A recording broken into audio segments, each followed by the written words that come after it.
ذلك الكتاب لا ريب فيه هدى للمتقين وقال النبي صلى الله عليه وسلم خيركم من تعلم القرآن وعلمه.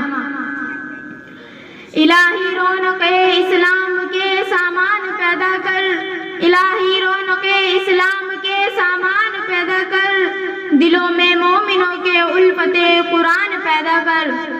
صدر محترم، اسٹیج پر رونق افروز بزرگان دین اور حاضرین جلسہ، آج کی اس محفل میں اور آج کی اس مبارک اجلاس میں میرا موضوع سخن دنیا کی سب سے پاکیزہ اور مقدس کتاب قرآن پاک ہے.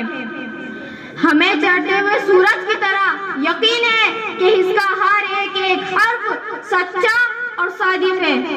وہ قرآن پاک جس کی زبان مقدس، بیان مقدس اور جو فصاحت و بلاغت کا ٹھاٹے مارتا ہوا سمندر ہے، جس کے متعلق ارشاد زبانی ہے. قرآن وہ کتاب ہے کہ جس کے صادق اور برحق ہونے میں کوئی شک و شبہ نہیں، اور جس کے بارے میں محسن انسانیت حضور پاک صلی اللہ علیہ وسلم نے ارشاد فرمایا کہ تم میں سب سے بہتر شخص وہ ہے جو قرآن کو سیکھے اور سکھائے. دعا کیجئے کہ خداوند قدوس ہم سب کو قرآن کی دولت سے مالا مال فرمائے، آمین. نوجوان دوستو، قرآن پاک رب ذوالجلال کی طرف سے عطا کردہ وہ حسین تحفہ ہے جس نے 23 برس کی قلیل مدت میں پورے عالم میں وہ انقلاب برپا کر دیا کہ بڑے سے بڑے فصحاء، بلغاء، ادبا اور شعراء حیران و ششدر رہ گئے، جس کی آیتوں کو سن کر پتھر دل بھی موم ہو گئے. دوستو، یہی وہ قرآن ہے جو رہتی دنیا تک کے انسانوں کے لیے سراپا ہدایت اور رحمت ہے. یہی وہ قرآن ہے جس نے رسول کی رسالت کو اعزاز بخشا. یہی وہ قرآن ہے جس نے پس مردہ قلوب میں تازگی بخشی. ہاں، یہی وہ قرآن ہے جس کی برکت سے جنات و شیاطین کا آسمانوں پر جانا بند ہو گیا. یہی وہ قرآن ہے جس کی برکت سے اجڑے ہوئے چمن میں بہار پیدا ہوئی. یہی وہ قرآن ہے جس کی بدولت عمر فاروق رضی اللہ تعالی عنہ کو ایمان نصیب ہوا. یہی وہ قرآن ہے جس کی نظیر پیش کرنے سے ساری دنیا عاجز و قاصر رہی.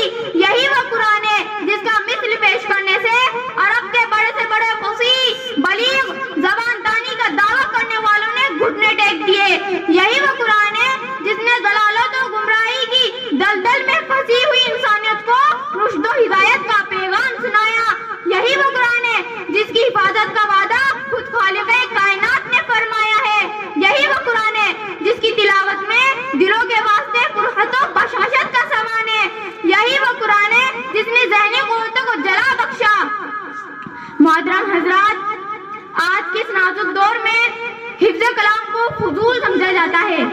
اس کے الفاظ کے رٹنے کو حماقت بتلایا جاتا ہے اور کہا جاتا ہے کہ اس کے الفاظ کو رٹنا اور بے سمجھے پڑھنا بے سود ہے. افسوس، قرآن پاک کے بارے میں ہمارا یہ خیال ہے کہ جس کے بارے میں شہنشاہ بطحا حضور پاک صلی اللہ علیہ وسلم نے ارشاد فرمایا کہ اقرأ وارتقی ورتل کما کنت ترتل فی الدنیا فإن منزلک عند آخر آیات تقرأها، کہ قیامت کے دن حافظ قرآن سے کہا جائے گا کہ تو قرآن پڑھتا جا اور جنت کے درجوں پر چڑھتا جا، اور ذرا ٹھہر کر پڑھ جیسے کہ تو دنیا میں ٹھہر کر پڑھا کرتا تھا، اور بس تیرا آخری مقام اور ٹھکانہ وہیں ہوگا جہاں تیری آخری آیت ہوگی. یاد رکھو، یہ قرآن دنیا کی سب سے بڑی نعمت ہے. زمین و آسمان، چاند و سورج اور ستارے بھی اس کا مقابلہ نہیں کر سکتے ہیں، اور یہ رب کائنات کا عظیم اور مقدس کلام ہے. اور کیوں نہ ہو، جبکہ اس کے اتارنے والا امین، اور جس کے ذریعے اتارا گیا وہ بھی امین، اور جس ذات پہ نازل کیا گیا وہ بھی امین، اور جس جگہ نازل کیا گیا وہ بھی امین، اور جس مہینے میں نازل کیا گیا وہ تمام مہینوں سے بہتر ہے، اور جس رات میں نازل کیا گیا وہ 1000 راتوں سے افضل ہے. اللہ کا یہ مقدس اور پاکیزہ کلام تمام کلاموں سے افضل اور برتر ہے. حدیث پاک میں آتا ہے کہ فضل کلام اللہ علی سائر کلام کا فضل اللہ علی خلقی، اللہ کے کلام کو تمام کلاموں پر ایسی ہی فضیلت ہے جیسے کہ خود حق تعالی شانہ کو تمام مخلوق پر۔ اللہ کے پیارے اور خدا کے دلارے نبی ارشاد فرماتے ہیں کہ جس نے قرآن پڑھا اور اس پر عمل کیا، اس کے والدین کو کل قیامت کے دن سورج سے بھی روشن تاج پہنایا جائے گا۔ غور کرنے کا مقام ہے کہ والدین کو اس گرا قدر انعام سے نوازا جائے گا تو خود پڑھنے والے کے مرتبہ اور مقام کا کیا عالم ہوگا۔ حضرات، قیامت کا میدان ہوگا اور 10 آدمی جن کے لیے جہنم واجب ہو چکی ہوگی، حافظ قرآن اپنی رب کی بارگاہ میں سفارش کریں گے اور پروردگار اس کی سفارش کو قبول کریں گے اور ان کو اس حافظ قرآن کی برکت سے نجات عطا ہوگی۔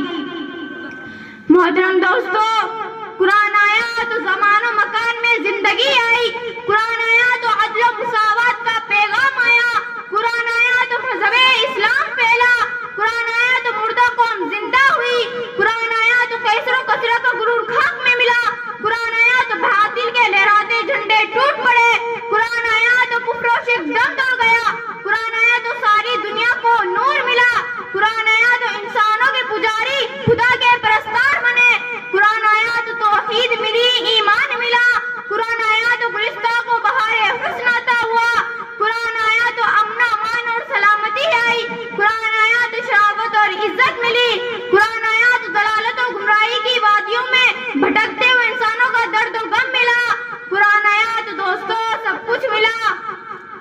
مگر افسوس ہم نے قرآن کے دامن مقدس کو ترک کر دیا ہے، ہم نے اس کی پاکیزہ تعلیمات کو بھلا دیا ہے اور نتیجہ یہ ہوا کہ وہ مسلم قوم جس کے سر پر عزت اور رفعت کا تاج تھا آج ذلت اور رسوائی کی غار میں جا گری، وہ قوم جس کے کامیابی آگے بڑھ کر استقبال کرتی تھی آج ناکامی اس کا مقدر بن گئی، وہ قوم جس کی ایک آواز پر افریقہ کے جنگل میں رہنے والے خونخوار جانوروں نے میدان خالی کر دیا تھا، آج ایک چھوٹی سی چونٹی بھی اس کا حکم ماننے کو تیار نہیں ہے، وہ قوم جس نے کبھی حکومت اور سلطنت کا فریضہ انجام دیا تھا آج غلامانہ زندگی بسر کر رہی ہے، وہ قوم جس پر تاریخ کبھی نازا تھی آج ماتم کنا ہے، وہ قوم جس کی ماضی روشن اور تابناک تھی حال و مستقبل اس کا تاریخ ہے۔ مسلمانوں، سمجھو اور ہوشیار ہو جاؤ، غفلت کا پردہ چاک کر دو، قرآن سے وابستہ ہو جاؤ، ورنہ یاد رکھو کہ یہ تاریخ ہمیں کبھی معاف نہیں کرے گی۔ میں وقت کی تمدانی کی وجہ سے اپنی تقریر کا یہی اختتام کرتی ہوں۔ وما علینا الا البلاغ۔